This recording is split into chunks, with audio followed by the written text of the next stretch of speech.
না, আজকে স্যার আজ- কেউ নাই হিন্দু। বুঝি নাই কি? আজকে স্যার কেউ নাই হিন্দু। আজকে হিন্দু কেউ নাই? কালকে একটা ডে গেছে, কি ডে গেছে মানে ওই যে হিন্দুদের জন্মাষ্টমী গেছে, তাই না? কৃষ্ণের জন্মদিন ছিল। জি স্যার। হুম। এখন আমাদের এই চণ্ডীদাস সমস্যাটা কি জানার আগে আমাদের একটু কয়েকটা জিনিস জানতে হবে। সেটা হচ্ছে যে প্রথমত আমাদের মধ্যযুগের আর অন্য প্রথম যে সাহিত্য বা যেটা আমাদের মধ্যযুগের যে জিনিসটা সবার আগে আমাদের হাতে আসে সেটা ছিল শ্রীকৃষ্ণ কীর্তন। ঠিক আছে? এছাড়াও বৈষ্ণব পদাবলী বৈষ্ণব। নামে আরেকটা সাহিত্য আছে।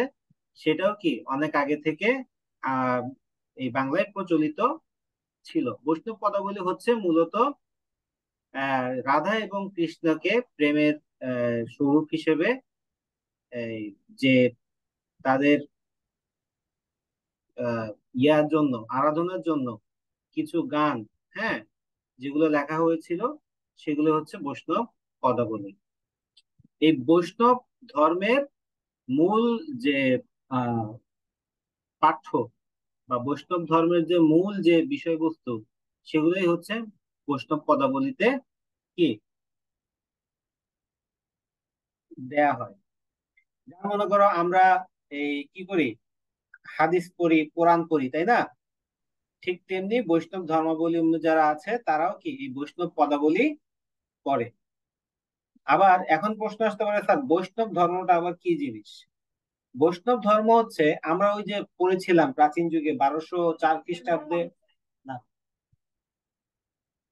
বৈশ- আহ, আহ, 1204 খ্রিস্টাব্দে যখন ইখতিয়ার উদ্দিন বখতিয়ার খলজি কি করলো, নদিয়া দখল করে নিল, তখন সেখানে মুসলমান শাসন প্রতিষ্ঠা পেল।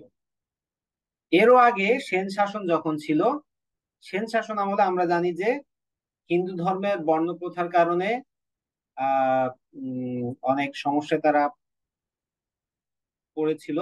সেজন্য অনেকেই কি করতেছিল, ধর্ম ত্যাগ করে, হিন্দু ধর্ম ত্যাগ করে বৌদ্ধ ধর্মে ধর্মান্তরিত হচ্ছিল। এরপর আবার যখন ইসলাম ধর্ম আসলো, ইসলাম ধর্মেও সবাই কি দলে দলে যোগ দিতে লাগলো। ফলে এমন একটা অবস্থা তৈরি হলো যে হিন্দু ধর্ম প্রায় বিলুপ্ত হওয়ার একটা আশঙ্কা তৈরি হলো। তো তখন শ্রী চৈতন্যদেব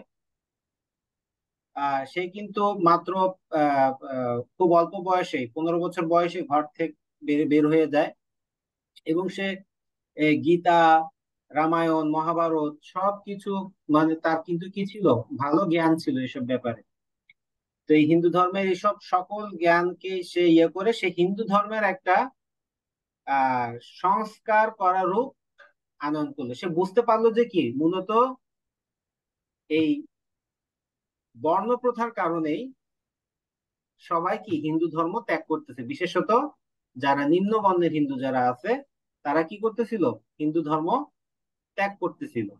তো এই যে বর্ণ প্রথা বা এর কারণে হিন্দু ধর্ম ত্যাগ করতে, হিন্দু ধর্ম বিলুপ্ত হয়ে যাবে, সে তখন কি করলো, বৈষ্ণব ধর্ম একটা প্রবর্তন করলো।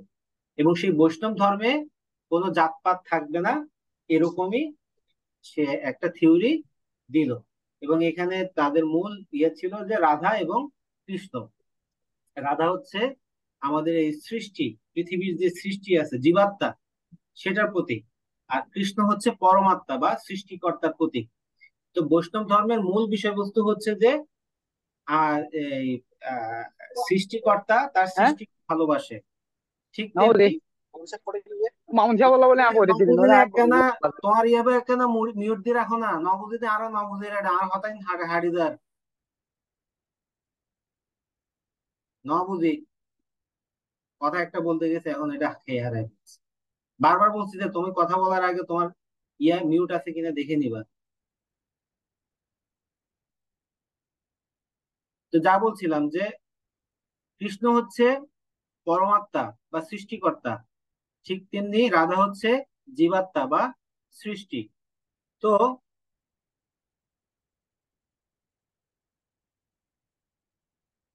এই সৃষ্টিকর্তা সৃষ্টিকে ভালোবাসে, ঠিক তেমনি আমাদেরও উচিত, যে সৃষ্টিরও উচিত সৃষ্টিকর্তাকে ভালোবাসা। তো আমাদের সমাজে আমরা কি করি, আমরা আসলে সবাই কিন্তু কি নামাজ দোয়া পড়ি বা ধর্মকর্ম পালন করি কিসের জন্য? মূলত হচ্ছে যে মরার পরে যাতে দোজখে না পাঠায়, জাহান্নামে না পাঠায়, নরকে না পাঠায়। ওকে। কিন্তু এই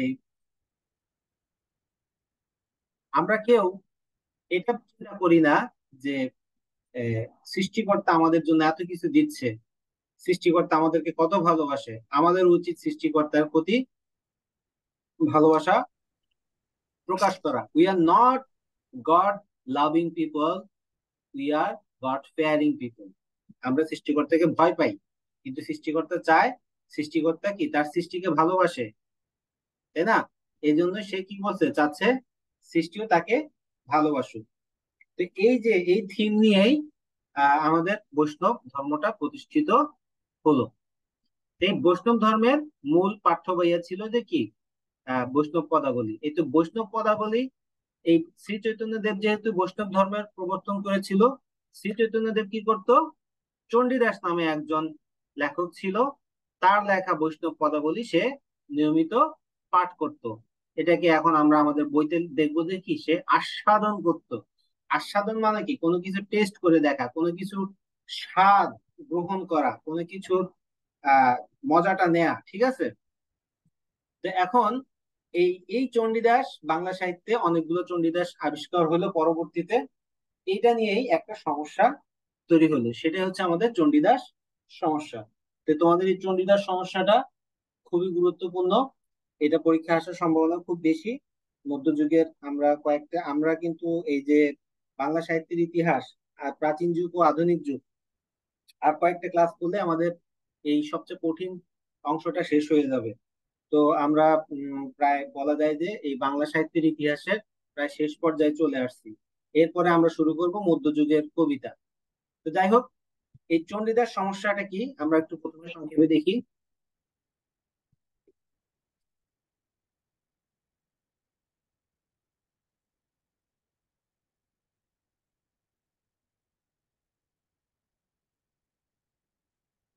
বাংলা সাহিত্যে চর্যাপদের যেমন একটি ঐতিহাসিক গুরুত্ব রয়েছে, তেমনি মধ্যযুগের প্রথম গ্রন্থ শ্রীকৃষ্ণ কীর্তন, খেয়াল করো, আমাদের মধ্যযুগের প্রথম গ্রন্থের নাম কি?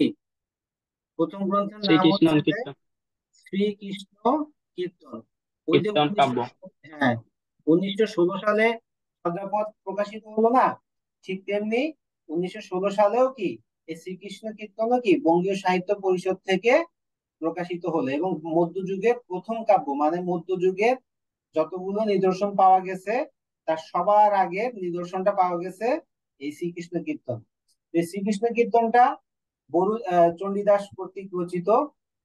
এবং আহ, বসন্ত রঞ্জন রায় বিদ্যুৎ বল্লভ নামে একজন ভাষা বিজ্ঞানী, তিনি ভারতে একটা গোয়ালগড় থেকে এই শ্রীকৃষ্ণ কীর্তন কাব্যটা উদ্ধার করেন।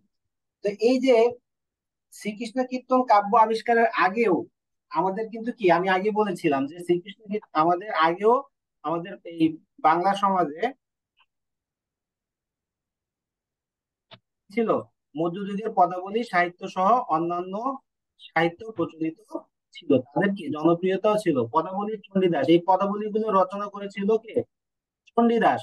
বাংলা জীবনে সবচেয়ে পরিচিত ছিল। কিন্তু 1916 সালে শ্রীকৃষ্ণ কীর্তন কাব্য, ওই যে বঙ্গীয় সাহিত্য পরিষদ থেকে 1916 সালে যখন শ্রীকৃষ্ণ কীর্তন কাব্যটা প্রকাশিত হলো, তখন মধ্যযুগে বাংলা সাহিত্যের একটা জটিলতা তৈরি হয়। এই জটিলতাই হলো কি, চণ্ডীদাস সমস্যা।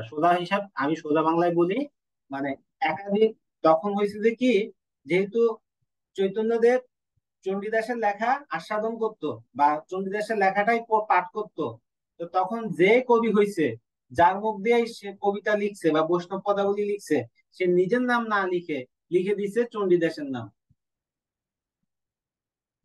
বুঝে গেছে?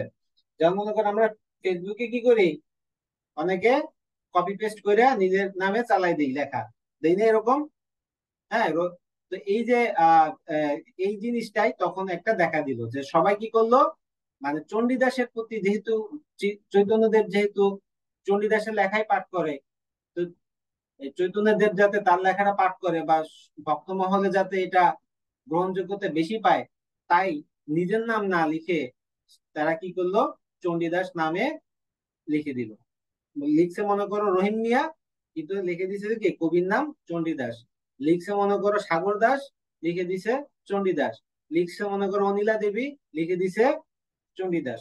সবাই নাম শেষে লিখে দিছে চণ্ডীদাস। তো এইভাবে আমাদের অনেকগুলো চণ্ডীদাস আবিষ্কৃত হলো। এই যে এই সমস্যাটাই হলো আসল চণ্ডীদাস কে। Okay, who is the real Chandidas, এটা নিয়ে সমস্যা যেটা দেখা দিল, সেটা হচ্ছে আমাদের চণ্ডীদাস সমস্যা। এই সমস্যা আরো প্রবল হয়ে ওঠে যখন কি মনীন্দ্রমোহন বসু কলকাতা বিশ্ববিদ্যালয় প্রতিষ্ঠাতা থেকে দীন চণ্ডীদাস নামে আরেকটা পদ আবিষ্কার করেন। মূলত চণ্ডীদাস সমস্যার মূল কথাটি হলো চণ্ডীদাস নামে কতজন কবি ছিলেন, তাদের মধ্যে কে কে চৈতন্য, এখানে বানানটা ভুলে গেছে, চৈতন্য হবে, এখানে একটা জ ফলা হবে। ওকে, চৈতন্য পূর্ববর্তী, কে কে চৈতন্য পরবর্তী। খেয়াল করো, চৈতন্য যে সময়কালটা জীবিত ছিল তার আগে কে কে ছিল, এবং চৈতন্যের পরবর্তী সময় কে কে ছিল। চৈতন্যদেব কি বড় চণ্ডীদাসের পদে রসাস সাধন করতেন, মানে আমরা যে চণ্ডীদাস শ্রীকৃষ্ণ কীর্তনটা পেয়েছি সেটার লেখা কি চৈতন্যদেব পড়েছে, বা বড় চণ্ডীদাস, এখানে একটা রসুকার হবে, বড় চণ্ডীদাস কি শ্রীকৃষ্ণ কীর্তন ব্যতীত অন্য কোনো বৈষ্ণব পদ রচনা করেছিল? এই প্রশ্নগুলোই আমরা আজকে আলোচনা করব। তো চণ্ডীদাস নামে কতজন কবি ছিল? দেখো, বলেছি আমরা যতগুলো সাহিত্যিক নিদর্শন পেলাম তাতে কিন্তু অনেকগুলো চণ্ডীদাসের নাম পাওয়া গেছে।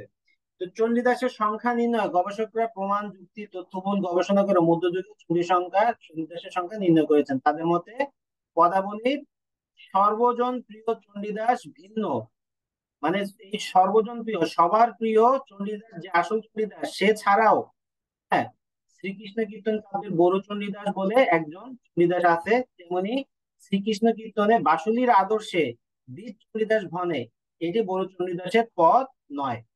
মানে দেখো, শ্রীকৃষ্ণ কীর্তন কাব্যে এই লাইনটা আছে, এই পদটা আছে, কিন্তু এটা বড় চণ্ডীদাস লিখে নাই। যেমন মনে করো আমরা একটা লেখার ভিতরে এভাবে নানা ধরনের কোটেশন দিয়ে দেই যে এই বিষয়ে রবীন্দ্রনাথ বলেন, এভাবে করে একটা পদ দিয়ে দিছি, হ্যাঁ। তো ঠিক তেমনি শ্রীকৃষ্ণ কাব্যের যে বড় চণ্ডীদাস যে লেখক ছিল, সে যে লেখাটা লিখছে তার ভিতরে যে বাসুলির আদর্শে দ্বিজ দ্বিজ চণ্ডীদাস ভনে, এইটা চণ্ডীদাসের পদ না, এটা প্রমাণিত হয়েছে। ফলে দ্বিজ চণ্ডীদাস বলে আরেকজন চণ্ডীদাস আছে। তাছাড়া মহেন্দ্রমোহন বসু দীন চণ্ডীদাস নামে, খেয়াল করো, দীন চণ্ডীদাস, ওকে, দীন চণ্ডীদাস নামে আরেকজন চণ্ডীদাসের পক্ষে তথ্য প্রমাণ হাজির করেন। তাহলে দেখা যাচ্ছে যে মধ্যযুগের বাংলা সাহিত্যে কতজন চণ্ডীদাস আছে? পদাবলীর চণ্ডীদাস, বড় চণ্ডীদাস, দ্বিজ চণ্ডীদাস এবং দীন চণ্ডীদাস। আরো ভিন্ন ভিন্ন চণ্ডীদাস আছে, তাদের তো গুরুত্বপূর্ণ না। আমাদের পদাবলীর চণ্ডীদাস মানে আসল চণ্ডীদাস, আর বড় চণ্ডীদাস মানে হচ্ছে যে যে শ্রীকৃষ্ণ কীর্তন কাব্য লিখছে। আর দ্বিজ চণ্ডীদাস হচ্ছে ওই বাসুলির বাসুলি দেবীর ইয়ে করতো। বাসুলি দেবী মানে মনসা দেবীর আরেকটা নাম বাসুলি দেবী, সে মনসা দেবীর ভক্ত ছিল। আর দীন চন্ডীদাস একজন ছিল, সে নানা ধরনের ওই পুঁথি সাহিত্যের মতো রচনা করেছিল। তো এই চারজন চণ্ডীদাসের কথা আমরা জানি। এখানে আমরা চণ্ডীদাসের কথা আলোচনা, এই এই চারজন চণ্ডীদাস নিয়ে আমরা আজকে আলোচনা করব। তো দেখো, বস্তুত চণ্ডীদাস নামক কবির সংখ্যা, তাদের পরিচয় নিয়ে বিতর্কের সূচনা হয়েছে চৈতন্যদেবের। খেয়াল করো, কেন বিতর্কের সূচনা হয়েছে? বিতর্কের সূচনাটা হয়েছে চৈতন্যদেবের আস্বাদিত কবি চণ্ডীদাসের ঐতিহাসিক মূল সন্ধান করতে গিয়ে।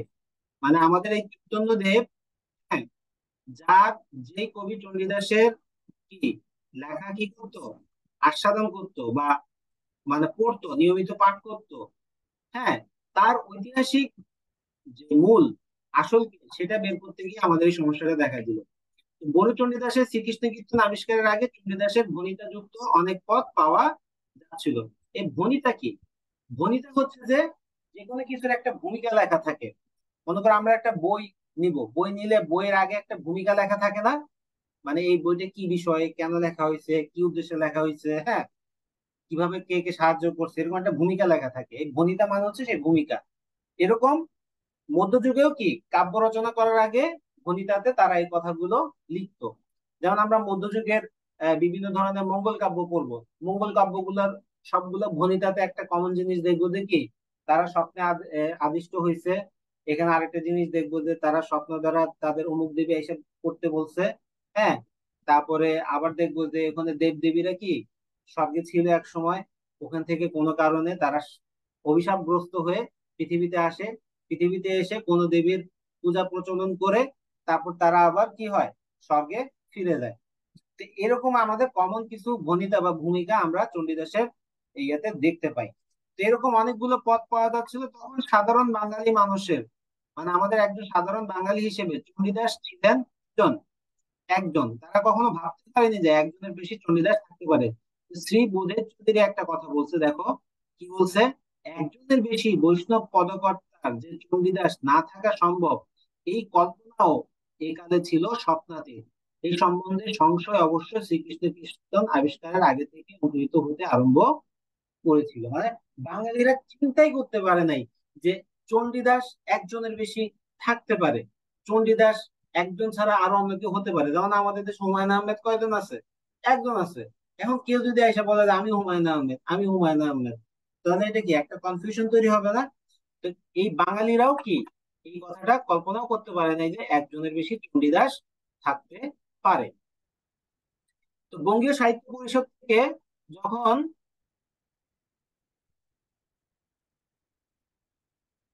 এই বঙ্গীয় সাহিত্য পরিষদ থেকে 1916 সালে শ্রীকৃষ্ণ কীর্তন কাব্য প্রকাশিত হয়। কবির নাম ছিল, এই শ্রীকৃষ্ণ কীর্তন কাব্যের কবির নাম কি ছিল? শ্রীকৃষ্ণ কীর্তন কাব্যের কবির নাম ছিল বরু চণ্ডী দাস বা অনন্ত বড়ুয়া। তার আরেকটা নাম ছিল বরুচন্ডী দাসের অনন্ত বড়ুয়া। তো কাব্যটি প্রকাশিত হওয়ার সাথে সাথে কাব্যের প্রাচীনতা ও বরিচন্ডী দাসের যথার্থ পরিচয় নিয়ে প্রচন্ড কি ওঠে, কলরব ওঠে। শ্রীকৃষ্ণ কীর্তন কাব্যের কবি বরুচন্ডী দাস, কিন্তু সমস্যা হলো এই কাব্যের 403টি ভণিতার মধ্যে 289টিতে বরু চণ্ডীদাস, 160টিতে শুধু চণ্ডীদাস, 7টিতে অনন্ত বড়ুয়া বরু চণ্ডীদাসের নাম আছে। এছাড়া নামহীন ভণিতার সংখ্যা 5টা। মানে এখানে তারা যে পদ লিখছিল সেগুলোর ভিতরে এই এই সমস্যাগুলো এখানে দেখা দিল যে 403টা ভণিতার মধ্যে 289টাতে বরু চণ্ডীদাস, 160টাতে শুধু চণ্ডীদাস, 60টিতে অনন্ত বড়ুয়া চণ্ডীদাস বা বরু চণ্ডীদাসের কথা, এছাড়া নামহীন ভণিতা 5টা। এখন আসো আমরা যেসব আহ চণ্ডীদাসের খোঁজ ইতিহাস ঘুরে পেয়েছি, ভাষাবিদরা যেসব চণ্ডীদাসের আহ কথা বলেছেন, হ্যাঁ, তাদের সম্পর্কে আমরা আলোচনা করব। প্রথম চণ্ডীদাস ছিল বড়ু চণ্ডীদাস। ওকে, তো দেখো শ্রীকৃষ্ণ কীর্তন কাব্য যেটা আমরা দেখতেছি, কবি তার নাম হচ্ছিল অতন্ত, তার কৌলিক উপাধি ছিল বড়ু। কৌলিক মানে বংশের উপাধি আর কি, ঠিক আছে। তার দীক্ষা গুরুর নাম ছিল চণ্ডীদাস, মানে যার কাছে সে শিখেছে। তো কবি শাক্তদেবী বাসুলী সেবক ছিলেন। তিনি তার ভণিতায়, সরি এখানে ভণিতা হবে, ভণিতায় স্বীকার করেছেন। ডক্টর রসিদ কুমার বন্দ্যোপাধ্যায় মনে করেন কবির নাম বড়ু চণ্ডীদাস, ভণিতার কবি এইভাবে নিজের নাম উল্লেখ করেছেন। কাব্যের ভিতরে বহুবার কবি নিজেকে এই নামে অভিহিত করেছেন, সুতরাং তার নাম বরু চণ্ডীদাস, এটাতে কোনো সন্দেহ নাই। এই যে শ্রীকৃষ্ণ কীর্তনের যে চণ্ডীদাস, এটা যে বড়ু চণ্ডীদাস, এটা নিয়ে আমাদের আর কোনো কি নাই। অসিত কুমার বলতেছেন যে সে বারবার বিভিন্ন জায়গায় নিজের নাম বড়ু চণ্ডীদাস হিসেবে কি, এতে কি নাম দিছে, বড়ু চণ্ডীদাস হিসেবে উল্লেখ করেছেন, তাহলে এটা বড়ু চণ্ডীদাসই হবে। এটা কোনো কি নাই, আর কোনো সন্দেহ নাই। তো দ্বিতীয় যে চণ্ডীদাস আছে, দ্বিতীয় চণ্ডীদাস হইলো চৈতন্য পূর্ববর্তী। খেয়াল করো, চৈতন্যের পূর্বে কাদের বৈষ্ণব পদ রচয়িতা জনপ্রিয় কবি। আমরা জানি এই আমাদের আগের যে ছিল সে চৈতন্যের ইয়েতে, এবং এখন যে যার কথা বলতেছি সে ছিল চৈতন্যের জন্মের আগে, এবং তার লেখা পদাবলী কি চণ্ডীদাস। এই তার এই চণ্ডীদাসের লেখা পদাবলীটাই বেশি বেশি মানুষ, সরি, চৈতন্যদেব আস্বাদন করতো। স্বয়ং চৈতন্যদেব পর্যন্ত, খেয়াল করো, স্বয়ং চৈতন্যদেব পর্যন্ত তার পদের রস মাধুর্য আস্বাদন করতেন। তার প্রত্যেকটি ভূমিকায় বিশেষণহীন চণ্ডীদাস আছে। খেয়াল করো, বিশেষণহীন বিশেষণহীন চণ্ডীদাস আছে। এই যে এর আগে আমরা দেখছি যে দ্বিজ চণ্ডীদাস, দীন চণ্ডীদাস, বড়ু চণ্ডীদাস, আমরা এই যে আগের স্লাইড দেখি আমরা যে এখানে দেখি কবি যে নানা ধরনের চণ্ডীদাসের এখানে কথা বলছে, তাই না? এখানে কিন্তু তার যে চণ্ডীদাসের কথা বলছে শুধু চণ্ডীদাস কথাটা উল্লেখ করছে, আর কোন চণ্ডীদাসের নাম উল্লেখ নাই, বিশেষণহীন। আমরা যেমন বিশেষণ দেই না, যেমন নয় সবার নয়নের মণি, হ্যাঁ, আহ, আহ, জননেতা, জনদরদি, এরকম করে নানা ধরনের বিশেষণ দেই না, ঠিক ঠিক এখানে কোনো বিশেষণ নাই। আর এই চণ্ডীদাসের লেখা যে আমাদের ওই যে চৈতন্যদেব, এই যে চৈতন্যদেব, সে যে কি করতো, নিয়মিত পাঠ করতো, তার প্রমাণ পাওয়া আছে। প্রত্যেকটি বর্ণিত বিশেষত এই যে কহে, কয় বা বলে ক্রিয়ার সহিত পদের শেষে কলির প্রথমে চণ্ডীদাসের নাম আছে এবং কবির ব্যক্তিগত মন্তব্য আছে। মানে এটা যে দ্বিতীয় চণ্ডীদাস যে ছিল, মানে চণ্ডীদাস কহে, চণ্ডীদাস কয়, হ্যাঁ, এরকম ক্রিয়ার সাথে পদের একটা শেষ কলির প্রথমে চণ্ডীদাসের নাম আছে। যেমন এখানে দেখো শ্রী ভূদেব চৌধুরী বলছে, চণ্ডীদাস শুধুই চণ্ডীদাস।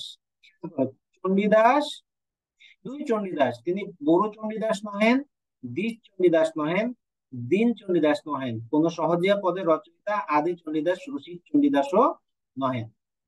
বুঝা গেছে? যেমন আমরা রবীন্দ্রনাথ একজনই রবীন্দ্রনাথ, ঠিক আছে, আমাদের ঠিক তেমনি চণ্ডীদাস শুধু একজনই কি চণ্ডীদাস। তৃতীয় চণ্ডীদাস এরপর আসতেছে আমাদের যেটা, সেটা হচ্ছে যে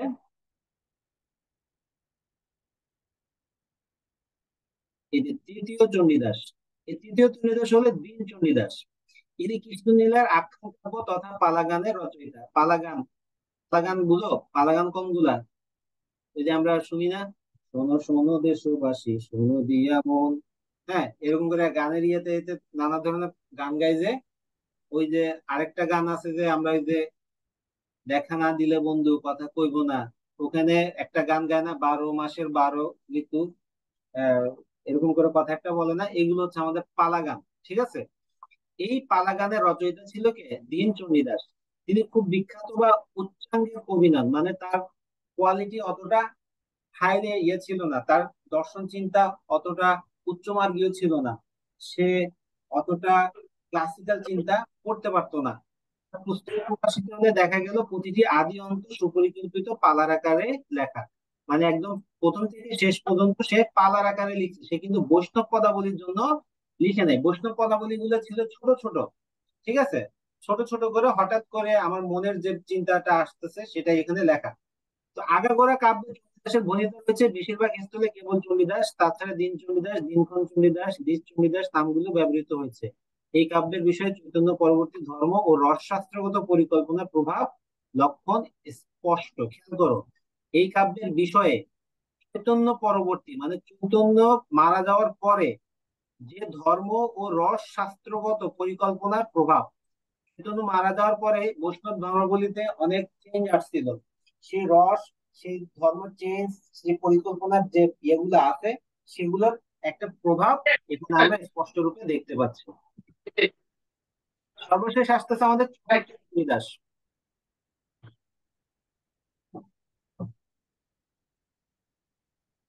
চতুর্থ চণ্ডীদাস যেটা, সে হচ্ছে সহজিয়া সাধকদের মন গড়া কবি দ্বিজ চণ্ডীদাস। সহজিয়া সাধক, আমরা যেমন সহজিয়া এই যে চর্যাপদে পড়ছি, সহজিয়া কি, সহজিয়া সাধক, ঠিক তেমনি সেই সহজিয়া সাধকদেরই মন গড়া, মন গড়া, খেয়াল করো কথাটা, মন গড়া, হ্যাঁ। সে কিন্তু মানে সে যে ছিল নাকি ছিল না এটার কোনো কি নাই, আহ প্রমাণ নাই। এটা তারা একটা কাল্পনিক একটা ইয়ে তৈরি করে নিয়েছে, যে প্রকৃতপক্ষে এই কবির কোনো বাস্তব অস্তিত্ব ছিল না। ডক্টর আহমদ শরীফ বলেন যে এই দ্বিজ চণ্ডীদাস বলে আদৌ কোনো কবি ছিলেন কিনা বলা যায় না।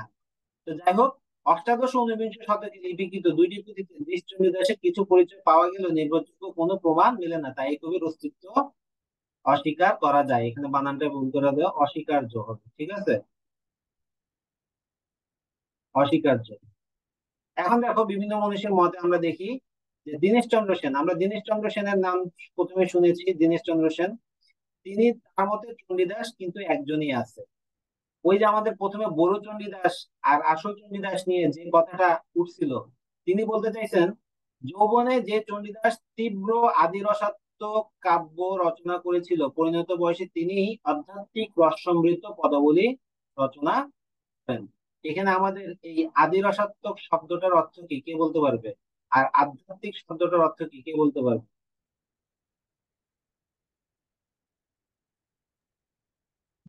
আধ্যাত্মিক কোনটা, আদিরসাত্মক কোনটা, কে বলতে পারবে?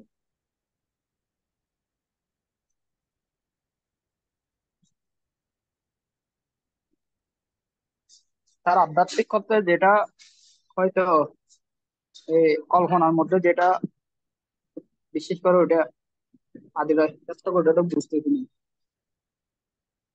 আচ্ছা। স্বপ্নের আর মাধ্যমে যে আধ্যাত্মিক আর আদিরসাত্মক আদিবাসী ওটা বুঝি না, বুঝতেছি না।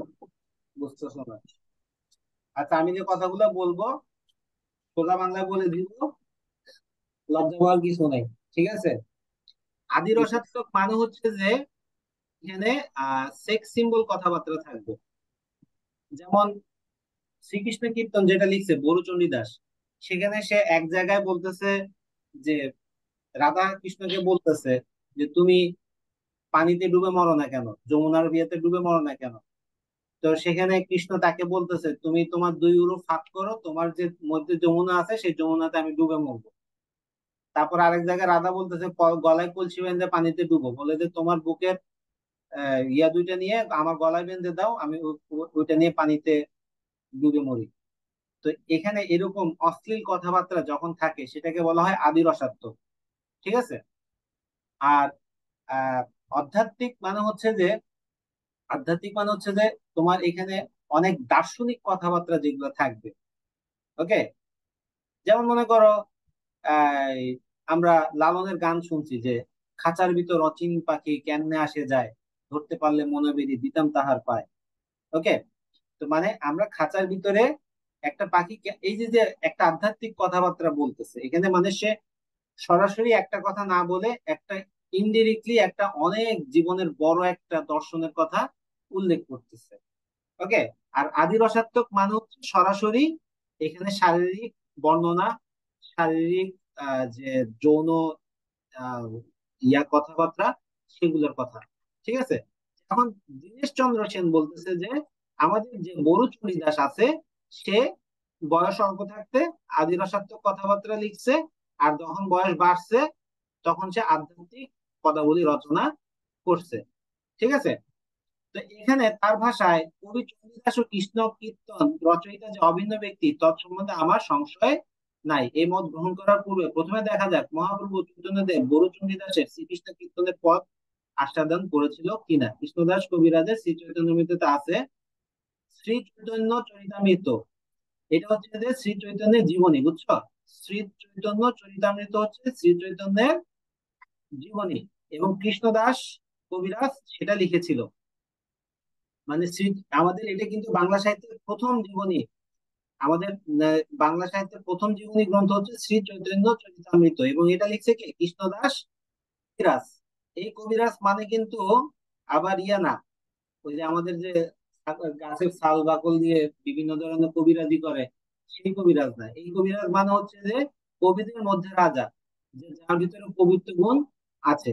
তো যাই হোক, এখানে সে কি লিখছে দেখো, চণ্ডীদাস বিদ্যাপতি রায়ের নাটক গীতি কর্ণামত শ্রীগীত গোবিন্দ স্বরূপ নামানন্দ সনে মহাপ্রভু রাত্রি দিনে গায়ে শুনে পরম আনন্দ। মানে শ্রী চণ্ডীদাস বিদ্যাপতি রায়ের নাটক গীতি, ঠিক আছে, কর্ণামত মানে কানে, শ্রী গোবিন্দ সেটা সবসময় কি প্রবেশ করায়। স্বরূপ রামানন্দ সনে মানে রামের সাথে যেভাবে আছে সেভাবে সে যেন মহাপ্রভু রাত্রি দিন মহাপ্রভু সারাদিন গায় শুনে পরমানন্দ, এবং গায় এবং শুনে সে পরমানন্দ লাভ করে। তো সুনীতি কুমার চট্টোপাধ্যায় ও হরে কৃষ্ণ মুখোপাধ্যায় 1934 সালে বঙ্গীয় সাহিত্য পরিষদ থেকে চণ্ডীদাসের পদাবলীর প্রথম খণ্ড প্রকাশ করেন। তো সম্পাদক দ্বয় শ্রীকৃষ্ণ কীর্তন ব্যতীত অনেকগুলো বিচ্ছিন্ন পদকেও কি বড় চণ্ডীদাসের পদ হিসেবে বিবেচনা করেছেন, কিভাবে তা কোনো নিদর্শন ভূমিকা দেননি। মানে এখানে অনেকগুলো বিচ্ছিন্ন পদকে বড় চণ্ডীদাসের পদের নাম হিসেবে সে ওখানে ইনক্লুড করছে, কিন্তু কিভাবে এটা যে বড় চণ্ডীদাসের পদ হতে পারে তার কোনো নির্দেশনা বা নির্দেশ বা ক্লু তিনি দেননি। তো মোহাম্মদ শহীদুল্লাহ সাহিত্য পরিষদ পত্রিকায় বরু চণ্ডীদাসের পদ শীর্ষক প্রবন্ধে প্রমাণ করে দেখিয়েছেন। কি প্রমাণ করেছে দেখেন, দেখো, শ্রীকৃষ্ণ কীর্তনের বাইরে বরু চণ্ডীদাসের পদ নাই। বরু চণ্ডীদাস বিক্ষিপ্ত কবিতা হিসেবে পদাবলী রচনা করেন নাই। তাহলে এটা আমাদের ডক্টর মোহাম্মদ শহীদুল্লাহ প্রমাণ করে দিয়েছেন যে বরু চণ্ডীদাস বলতে আমরা যাকে চিনি, সে শুধু এই শ্রীকৃষ্ণ কীর্তন কাব্যই লিখছে। এটা ছাড়া তার কোনো আর কোনো কি নাই, বৈষ্ণব পদাবলী নাই। তো এখান থেকে প্রমাণিত হয় যে আমাদের বরু চণ্ডীদাস আসল চণ্ডীদাস না। এখন এখানে দেখো যে পরবর্তীকালে আমাদের সাহিত্য পরিষদ পত্রিকা ডক্টর মোহাম্মদ শহীদুল্লাহ সমস্যা শিল্প প্রবন্ধে তুলনামূলক আলোচনা করে দিয়েছে বরু চণ্ডীদাস অপরূপার চণ্ডীদাস থেকে পৃথক। আমাদের এই বরু চণ্ডীদাস অন্যান্য চণ্ডীদাস থেকে কিভাবে পৃথক দেখো। যেমন দেখো, 1 নম্বর কি বলছে, কোন কোন স্থানে দ্বিজ চণ্ডীদাস বা দীন চণ্ডীদাস নাই কৃষ্ণ কীর্তনে। ওই যে শ্রীকৃষ্ণ কীর্তন যেটা আছে এখানে, যেটা আছে সেখানে কিন্তু দ্বিজ চণ্ডীদাসের নাম নাই, দীন চণ্ডীদাসের নামও নাই।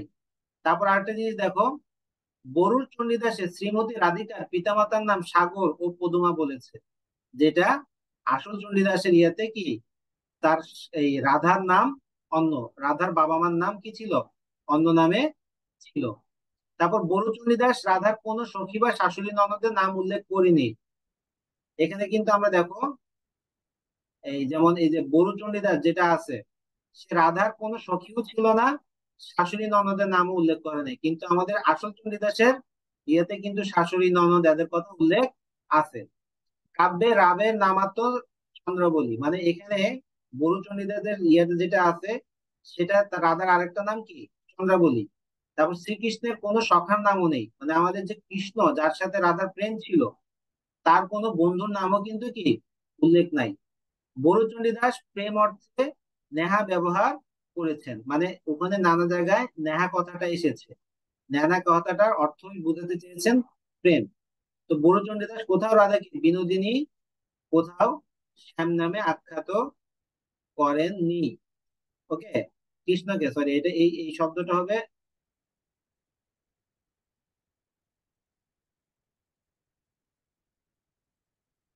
এটা হবে কৃষ্ণ, ঠিক আছে, এটা হবে কৃষ্ণ। বরুচণ্ডীদাস কোথাও রাধাকে বিনোদিনী, কৃষ্ণকে শ্যাম নামে আখ্যায়িত করেননি। রাধাকে গোয়ালিনী মাত্র, রাজকন্যা নয়। এখানে কিন্তু আমরা যে বরুচণ্ডীদাসের যে রাধাকে দেখি, সে ছিল কি গোয়ালিনী, সে কিন্তু রাজকন্যা নয়। আমাদের চণ্ডীদাসের রাধা ছিল কি রাজকন্যা। এখানে সে গোয়ালিনী, গরুর দুধ দিয়ে গরুর দুধের বিভিন্ন আইটেম বিক্রি করে সে চলতো। আর বরুচণ্ডীদাসের নিকট ব্রজবলি অপরিচিত। ব্রজবলি হচ্ছে যে আমাদের বাংলা ভাষার একটা কৃত্রিম ভাষা, ঠিক আছে। এটা বাংলা এবং মৈথিলি ভাষার সংমিশ্রণে একটা ভাষা, এটাকে বলা হয় ব্রজবুলি ভাষা। বা আমাদের বিদ্যাপতি নামে আরেকজন আহ, বৈষ্ণব পদাবলী রচনা করেছে, সেটা আমরা পরে আলোচনা করব। সেখানে দেখবো যে সে ব্রজবুলি ভাষায় কি করছে, এই আহ, এই বৈষ্ণব পদাবলী রচনা করেছে। এই ব্রজবুলি ভাষাতে রবীন্দ্রনাথ ঠাকুরও কিন্তু কি অনেক কবিতা লিখেছেন। তো যাই হোক, যেহেতু বরুচণ্ডীদাস ব্রজবুলি চিন্ত না, তা থেকে প্রমাণিত বরুচণ্ডীদাস অন্যান্য চণ্ডীদাস থেকে কি পৃথক। এখন এত কিছুর পরে প্রশ্ন আসে স্বাভাবিক যে যে শ্রী চৈতন্য চরিতামৃত প্রভৃতি গ্রন্থে যে চণ্ডীদাসের নাম উল্লেখ আছে, তিনি যদি শ্রীকৃষ্ণ কীর্তনের রচয়িতা না হয়ে থাকেন, তবে তার অপর কি কোনো পরিচয় আছে? এর উত্তর অত্যন্ত সংক্ষিপ্ত। মানে আমরা শ্রী চৈতন্য চরিতামৃত, ওই যে শ্রী চৈতন্যের জীবনী নিয়ে যে গ্রন্থটা আছে, সেখানে চণ্ডীদাসের যে নাম উল্লেখ আছে, তিনি যদি শ্রীকৃষ্ণ কীর্তন, যেটা মধ্যযুগের প্রথম কাব্য, ঠিক আছে, তার যদি রচয়িতা না হয়ে থাকেন, তাহলে তার কি আর কোনো পরিচয় আছে? এর উত্তর সংক্ষেপে একটাই, চৈতন্য পূর্ববর্তী এই চণ্ডীদাসের পরিচয় প্রমাণ অভাবে আজও সম্পূর্ণ অজ্ঞাত। খেয়াল করো, আমাদের কিন্তু যে চণ্ডীদাসকে আমরা দেখতেছি, হ্যাঁ, সেই চণ্ডীদাস কিন্তু কি করছিল, আমাদের চৈতন্য দেবের পূর্ববর্তী, মানে চৈতন্য দেব জন্ম নেওয়ার আগে এই চণ্ডীদাস তার বৈষ্ণব পদাবলী লিখেছিল। কিন্তু এই চণ্ডীদাসের পরিচয় এখনো নানা প্রমাণের অভাবে অজ্ঞাত। দীন চণ্ডীদাস, এরপর আসে আমাদের সর্বশেষ দীন চণ্ডীদাস। তো দীন চণ্ডীদাস সম্পর্কে আমরা বলতে গিয়ে বলা যায় যে মনীন্দ্র মোহন বসুর মতে, যেটা তিনি বলেছেন যে পদাবলীর চণ্ডীদাস বলতে দিন চণ্ডীদাসকে মেনে নিতে হয়। বিভিন্ন পদ সংগ্রহে যে চণ্ডীদাসের নামে যে সকল উৎকৃষ্ট পদ সংকলিত রয়েছে তাই দিন চণ্ডীদাসেরই রচিত। তিনি পুরাণাশ্রিত কৃষ্ণলীলার বিরাট এক পালাগান রচনা করেছিলেন। খেয়াল করো, সে কিন্তু পুরাণ আশ্রিত। পুরাণ কি? হিন্দু ধর্মের যে বিভিন্ন কাহিনী আছে সেটাকে বলা হয় পুরাণ। এখানে পুরাণে কিন্তু কি একটা মূর্ধন্য আছে, এই পুরাণ বানানে যখন মূর্ধন্য থাকবে তখন সেটা হবে যে হিন্দু ধর্মের বিভিন্ন পুরানো কাহিনী নিয়ে রচিত যে আহ, এগুলো, সেগুলোকে বলা হয় পুরাণ। তো সেই পুরাণে কৃষ্ণলীলার, হ্যাঁ, মানে কৃষ্ণলীলা মানে কৃষ্ণের জীবন বা কৃষ্ণের নানা ঘটনা, হ্যাঁ, এক বিরাট পালাগান রচনা করেছেন। তার জন্ম হয়েছে কিভাবে, সে কিভাবে বড় হয়েছে, সে কিভাবে রাজার সাথে ইয়ে হইল, ইত্যাদি ইত্যাদি। তো মনীন্দ্র মোহনের মতে বাঙালি পাঠকের নিকট যে চণ্ডীদাস আজও এত জনপ্রিয়তা অর্জন করেছে তিনি প্রকৃত দিন চণ্ডীদাস। মানে মনীন্দ্র মোহন বলতে চাইছেন যে আহ আহ আমরা যে চণ্ডীদাস আমাদের সমাজে প্রচলিত বা অনেক বেশি জনপ্রিয়, তিনি মূলত এই দিন চণ্ডীদাস। কিন্তু খেয়াল করো, দিন চণ্ডীদাস সম্পর্কে এই কথাটা যুক্তিসঙ্গত মনে হয় না। কেন হয় না? কারণ হচ্ছে যে পরবর্তী যুগে সপ্তদশ শতাব্দীর গোড়ার দিকে দিন চণ্ডীদাস নামক একজন পদের কথা আবির্ভূত হয়েছিল, একথা ঠিক, কিন্তু তিনি যে চণ্ডীদাস গণিতাযুক্ত সকল উৎকৃষ্ট পদের রচয়িতা এই অভিমত কি যুক্তিযুক্ত নয়। মানে চৈতন্য পরে, চৈতন্য মারা যাওয়ার পরে, হ্যাঁ, সপ্তদশ শতাব্দী মানে 1600 থেকে 1699, 1600 সালের দিকে আর কি, ঠিক আছে, দিন চণ্ডীদাস নামে একজন পদকর্তা এসেছিল, কিন্তু তিনি চণ্ডীদাসের ধ্বনিযুক্ত উৎকৃষ্ট পদ রচনা করছে এটা যুক্তিযুক্ত নয়। কারণ তার গানগুলো ছিল কি, সবগুলোই কি পালা গান ছিল। তো এই সম্পর্কে কোনো বলিষ্ঠ প্রমাণও মনীন্দ্র মোহন দিতে পারেননি। এই জন্য দিন চণ্ডীদাসের অস্তিত্বের কথা উল্লেখিত হলো তিনি রাধা লীলা কৃষ্ণ লীলা বিষয়ক পালা গানের রচয়িতা, এছাড়া আর কিছুই না। তো আমরা এই যে পণ্ডিতগণ যে বিভিন্ন ধরনের দেশের পরিচয় দিয়েছে তাদের ভিতরে দেখা যাচ্ছে যে বড় চণ্ডীদাস সবচেয়ে প্রাচীন। তো ডক্টর মোহাম্মদ শহীদুল্লাহ সেই প্রাচীনত্ব লক্ষ্য করেছেন, তার মধ্যযুগের অন্য কোনো কাব্যে নেই। সেসব হলো উত্তম। এই এই যে যে প্রাচীনত্ব গুলো লক্ষ্য করেছেন, সেই প্রাচীনত্ব গুলোর বৈশিষ্ট্যগুলো কি কি সেগুলো একটু দেখবো। সেগুলো হচ্ছে যে উত্তম পুরুষের এক বচন ও বহু বচনে দুই পৃথক রূপ। উত্তম পুরুষ মনে করেন আমরা কি, আমি বললে এক বচন বুঝায়, আমরা বললে কি বহু বচন বোঝায়, আমাদিগের বললেও কি বহু বচন বোঝায়। এভাবে উত্তম পুরুষের এক বচন ও বহু বচনে আলাদা আলাদা রূপ দেখা যাচ্ছে। তারপর আরেকটা কি দেখছে দেখো, উত্তম পুরুষের অনুজ্ঞায় ইউ প্রত্যয়, স্ত্রীলিঙ্গ কর্তার অকর্মক ক্রিয়ার অতীত কালে স্ত্রী প্রত্যয় ইত্যাদি। উত্তম পুরুষের অনুজ্ঞা, অনুজ্ঞা মানে কি, মনে করে আমি তোমাকে বলছি কাজটা করো, আমি তোমাকে কোনো কাজ করতে আদেশ দিচ্ছি বা আমাকে আমি দয়া করে আমি যাই, এরকম করে একটা কথা বললাম, রিকোয়েস্ট করতেছি, ঠিক আছে, হ্যাঁ। তো এখানে এই যে ইউ প্রত্যয়টা যুক্ত হয়েছে, কি প্রত্যয় যুক্ত হয়েছে? ইউ প্রত্যয়। আর স্ত্রীলিঙ্গ যেটা আছে, স্ত্রীলিঙ্গ অর্থাৎ অকর্মক ক্রিয়ার অতীতকালে স্ত্রী প্রত্যয় ইত্যাদি যুক্ত হয়েছে। তো ডক্টর মোহাম্মদ শহীদুল্লাহ এই বরুচণ্ডী দাসের জন্ম ও 1443 সালে মৃত্যু বলে ধারণা করেছেন। জন্মটা হয়েছে 1370 সালে এবং মৃত্যু হয়েছে 1443 সালে। তো বরিচণ্ডী দাস শ্রী চৈতন্য দেবের পূর্বে শ্রীকৃষ্ণ কাব্য রচনা করেছিলেন। তো শ্রী চৈতন্য দেবের যে চণ্ডীদাসের কাব্য আস্বাদন করেছেন তিনি বড়ু চণ্ডীদাস নয়। তাহলে এটা আমাদের প্রমাণিত যে কি আমাদের বড়ু চণ্ডীদাস কি ওই চণ্ডীদাস আসল চণ্ডীদাস নয়। শ্রীকৃষ্ণ কীর্তনকে চৈতন্য পূর্বকালে রচনা প্রমাণ করে মনীন্দ্রমোহন বসু কিছু বৈশিষ্ট্য দেখিয়েছিল। এখানে আমরা একটু দেখবো যে যেখানে শ্রীকৃষ্ণ কীর্তনে রাধা লক্ষ্মী স্বরূপা, কিন্তু চৈতন্য পরবর্তী বৈষ্ণব ভাবনা অনুসারে রাধা হলো কৃষ্ণের লাদিনী শক্তি স্বরূপা, প্রেম সাধনার অবলম্বন। মানে কৃষ্ণ যাকে অবলম্বন করে কি করেছিল, আহ সবকিছু ইয়া অর্জন করেছিল। তো শ্রীকৃষ্ণ কীর্তনে রাধা চন্দ্রাবলী এক, কিন্তু চৈতন্যত্ব পদাবলীতে পৃথক। আবার শ্রীকৃষ্ণ কীর্তনে বড়াই রাধা কৃষ্ণের একমাত্র প্রণয় সাধিকা, ঠিক আছে, বড়াই প্রণয় সাধিকা মানে হচ্ছে যে রাধা কৃষ্ণের প্রেমে যে একজন মধ্যে ভূমিকা রেখেছিল, হ্যাঁ, কিন্তু চৈতন্য পরবর্তীকালে পদাবলীতে ললিতা বিশাখা একাধিক সখীর কথা উল্লেখ আছে। আমরা শ্রীকৃষ্ণ কীর্তনে দেখবো যে বড়াই কি করছিল, রাধা এবং কৃষ্ণের মধ্যে প্রেম তৈরি করতে সাহায্য করেছিল, কিন্তু পরবর্তী পদাবলীতে ললিতা বিশাখা একাধিক সখীর কথা আছে। শ্রীকৃষ্ণ কীর্তনে রাধা মানবী নায়িকা। ধরো, আমাদের শ্রীকৃষ্ণ কীর্তনে আমরা যে রাধাকে পাই, সে ছিল মানবী নায়িকা। মানে তাকে দেখলে মানুষ মনে হয়, কোনো মহামানবী মনে হয় না। ঠিক আছে। আর অজ্ঞাত যৌবনা মুগ্ধ অবস্থা থেকে প্রগল্ভ অবস্থায় যার বিবর্তন, মানে তার যে শরীরে যৌবন এসেছিল, এই যৌবনের কারণে যে মুগ্ধ অবস্থা, হ্যাঁ, সেটা এখানে আমাদের আহ স্পষ্ট। মনে করো, এই যে যে তোমরা একটা ট্রানজিশন পিরিয়ডে আসছো, যখন তোমরা আহ বড় হইলা, কলেজে উঠলা, মেয়েদের প্রতি আকর্ষণ তৈরি হলো, মেয়েদের ছেলেদের প্রতি আকর্ষণ তৈরি হলো, হ্যাঁ, একটু ছেলের সাথে একটা মেয়ে একটু টাচ লাগলে মনে হয় যে কারেন্টের শর্ট লাগছে, হ্যাঁ, এই যে যে অবস্থাটা, সেরকমই অবস্থাটা দেখা যাচ্ছে যে অজ্ঞাত যৌবনা মুগ্ধাবস্থা। ওকে, সেটা এখানে আমরা শ্রীকৃষ্ণ কীর্তনে রাধার ভিতরে দেখি। তো যাই হোক, আমরা এতক্ষণ আলোচনা করলাম। এতক্ষণ আলোচনার পরে একটা সমস্যার সমাধান, এই যে কি পণ্ডিতের সমস্যা সম্পর্কে পণ্ডিতরা কোনো কি করতে পারে নাই, মতানৈক্য হতে পারে নাই, তাদের দূর সক্ষম করতে মানে এটাতে তারা একটা কমন ডিসিশনে আসতে পারে নাই। তো এবং এই এটা যে একটা সমস্যার সমাধানটা যে করবে, সেটারও কোনো যথেষ্ট কি সাহিত্যিক উপাদানের অভাব রয়েছে। তো 400 বছরের যে বিশাল পরিসরে চণ্ডীদাস নামধারী কবিগণ কবিতা রচনা করেছেন, তাদের পথ সর্বদাই সমাদৃত হয়েছে। কবিতার রসের দিকে পাঠকের যত মনোযোগ ছিল, কবি পরিচয় জানার দিকে ততটা মনোযোগ ছিল না।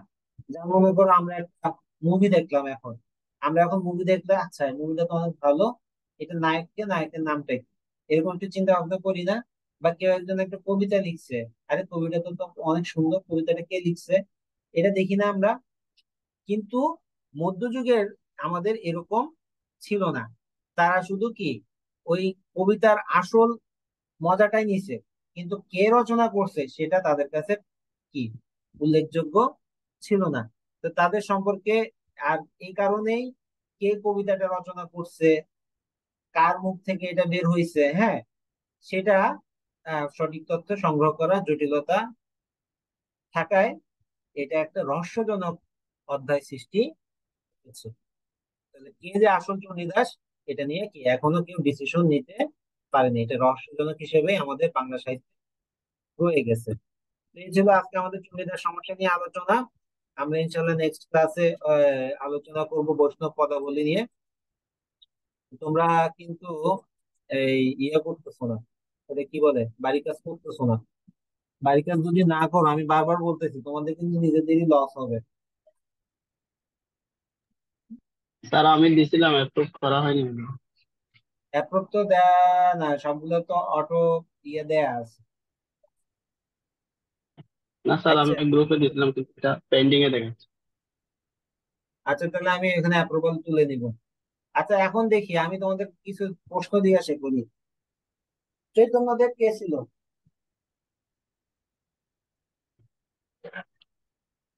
সবাই ক্যামেরা অন করো।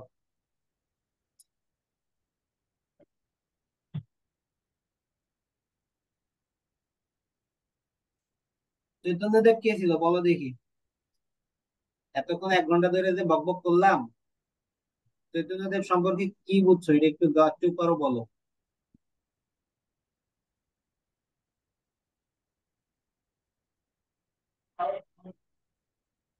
কোন ধর্মের, সবাই নিজেকে আনমিউট করো, সরাসরি কথা বলো।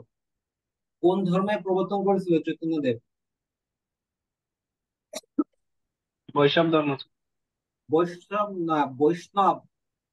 বৈষ্ণব মূর্ধন্য ষয়ের সাথে একটা ইউ আছে। আচ্ছা, তো চৈতন্যদেব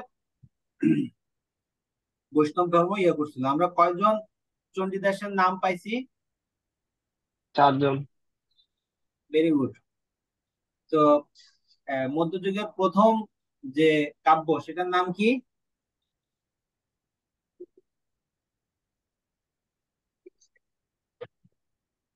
শ্রীকৃষ্ণ কীর্তন। মধ্যযুগের প্রথম যে কাব্য, শ্রীকৃষ্ণ। সেটার নাম হচ্ছে শ্রীকৃষ্ণ কীর্তন। তো আমরা চারজন পাইছি, শ্রীকৃষ্ণ বড়ু চণ্ডীদাস, চণ্ডীদাস, দ্বিজ চণ্ডীদাস, দীন চণ্ডীদাস। তো বড়ু চণ্ডীদাস ছিল শ্রীকৃষ্ণ কীর্তন কাব্যের রচয়িতা, যেটা 1970 সালে বঙ্গীয় সাহিত্য পরিষদ থেকে যখন প্রকাশিত হলো, তখনই চণ্ডীদাস সমস্যাটা আমাদের সামনে উঠে আসলো। আসল চণ্ডীদাস কে?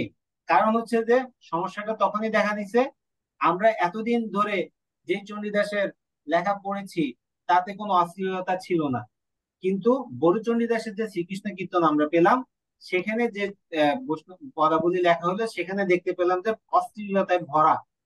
হ্যাঁ, অশ্লীল মানে এটা এত বেশি অশ্লীল যে ক্লাসে পড়ানোর মতো উপযুক্ত না। ওকে, এটা যদি তোমরা পড়ো বিস্তারিত তাহলে বুঝবা। আমি তোমাদেরকে সবচেয়ে আহ, সুন্দর যেটা সেই উদাহরণটা দিছি। ওকে, যেটা মানে বলা যায় মুখ দিয়ে, এর থেকে আরো বেশি অশ্লীলতা ওখানে আছে। যেমন রাধাকে র্যাপ করছে কৃষ্ণ, হ্যাঁ, সেই কৃষ্ণ র্যাপের বর্ণনাটা ওখানে আছে। তো এই জিনিস যে চৈতন্য দেবের মতো একজন মহান মানুষ বা একজন ধর্মীয় ব্যক্তি পাঠ করবে, এটা আসলে কি হয় না, বিশ্বাসযোগ্য হয় না। আর দ্বিজ চণ্ডীদাস নামে একজনের কথা পাওয়া গেছে, কিন্তু এই দ্বিজ চণ্ডীদাসের কোনো ইয়া নাই, এটা হচ্ছে যে সাধকদের একটা মন গড়া তৈরি। আরেকজন আছে দীন চণ্ডীদাস, সেই দীন চণ্ডীদাসের লেখা যে ইয়েটা আছে, সেই দীন চণ্ডীদাস আহ মানে পালাগান রচনা করছে, এটা প্রমাণিত। তো আমাদের এখানে এই পর্যন্ত দেখা যায় যে বড়ু চণ্ডীদাস তাহলে আসলে আসল চণ্ডীদাস আসলে কে ছিল, যার লেখাটা চৈতন্যদেব পাঠ করতো, সেটা কিন্তু যথেষ্ট তথ্যের অভাবে এখনো কি রহস্যজনক অবস্থায় রয়ে গেছে। এই জন্য চণ্ডীদাস সমস্যাটা সমাধান হয়নি। ওকে, তো তোমরা ওই যে এই সমস্যাটা সুন্দর করে মাহবুবুল আলমের যে বইটা আছে সাহিত্যের ইতিহাস, ওই বইতে সুন্দর করে চণ্ডীদাস সমস্যা একটা পয়েন্ট আলোচনা করাই আছে, এটা বিস্তারিত পড়বা। বিস্তারিত পড়ে আর আমার শিটটা দুইটা মিলিয়ে একটা নোটস তৈরি করে, ওকে, গ্রুপে আপলোড দিবে। কেমন? তো আমি এখন তোমাদের ইয়ে নিচ্ছি।